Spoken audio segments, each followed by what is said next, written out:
بسم اللہ الرحمن الرحیم۔ تاریخ کو اٹھا کے دیکھا جائے تو انسان اور گھوڑے کے درمیان فطری محبت رہی ہے۔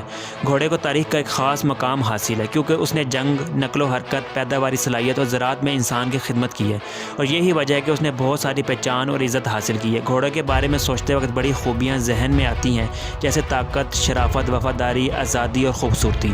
آج ہم ایسی ہی گھوڑوں کی نسلوں کی بات کریں گے، لیکن پہلے اگر آپ نے ہمارا چینل سبسکرائب نہیں کیا تو کر دیں اور بیل آئیکن کو بھی پریس کرنا مت بھولیں۔ شکریہ۔ Morgan horse. مورگن گھوڑے امریکی ریاست میں تیار کی جانے والی ابتدائی نسلوں میں سے ایک ہیں۔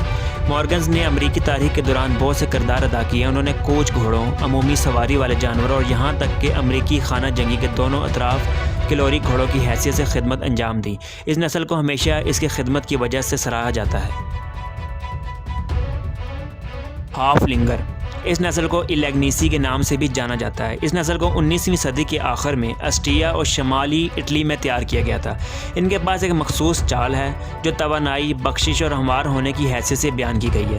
یہ اچھی طرح سے مضبوطی کے باوجود خوبصورت گھوڑے ہیں۔ اس نسل کو پہاڑی علاقے کے لیے تیار کیا گیا تھا اور یہ ان کی پہاڑی سختی کے لیے بھی جانا جاتا ہے۔ مستنگ۔ مستنگوں کو اکثر جنگلی گھوڑے کہا جاتا ہے، لیکن یہ پالنے والے گھوڑوں کی اولاد میں سے ہیں۔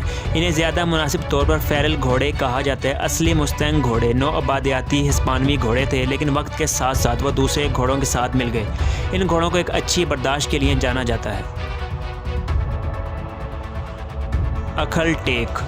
اکھل ٹیک نسل ترکمانستان کے قومی نشان ہے۔ یہ اپنی رفتار، برداشت، ذہانت اور اپنے کوٹ کی مخصوص دہائی شین کے لیے مشہور ہے۔ ان کی چمکدار کوٹ نے انہیں گولڈن ہارسز کا نام بھی دیا ہے۔ خوبصورت ہونے کے علاوہ واقعی میں بہت سخت ہیں اور خاص طور پر شدید آب و ہوا کے حالات میں زندہ رہنے کی قابلیت رکھتے ہیں۔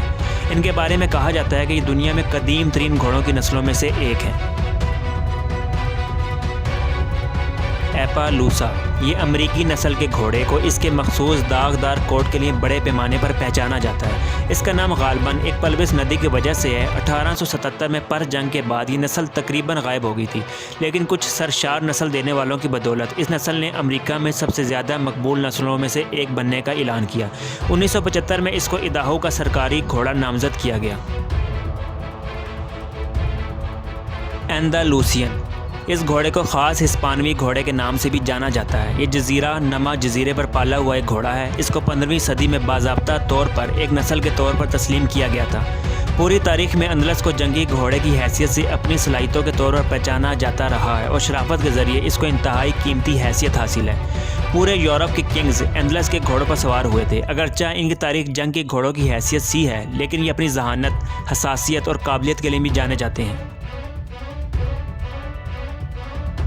Gypsy horse. اس کو آئرش کاپ کے نام سے بھی جانا جاتا ہے۔ یہ خانہ بدوش گھوڑا برطانوی جزیرے کا مقامی ہے۔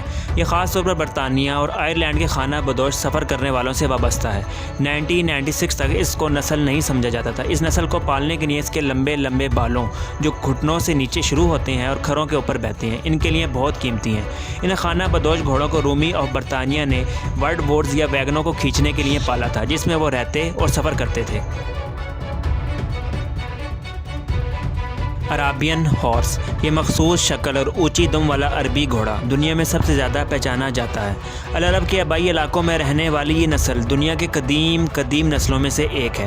آثار قدیمہ کے شواہد موجود ہیں جن سے پتہ چلتا ہے کہ اس نسل کا پتہ لگانے میں کم از کم 4500 سال پہلے کا پتہ لگایا جا سکتا ہے۔ پوری نسلوں میں یہ نسل جنگ اور تجارت کے ذریعے پوری دنیا میں پھیل چکی ہے۔ سواری کے گھوڑوں میں یہ عربوں کے لیے بہت خاص ہیں کیونکہ ان کی رفتار، تحتیر برداشت اور مضبوط ہڈیوں کے لیے جانے جاتے ہیں۔ Friesen horse. اس حیرت انگیز نسل کی ابتدا ہالینڈ میں فریز لینڈ سے ہوئی ہے۔ اس نسل کے آباء و اجداد کو جنگ کے گھوڑوں کی حیثیت سے بہت زیادہ مانگ تھی کیونکہ یہ اسلحہ لے جانے کی صلاحیت رکھتے تھے۔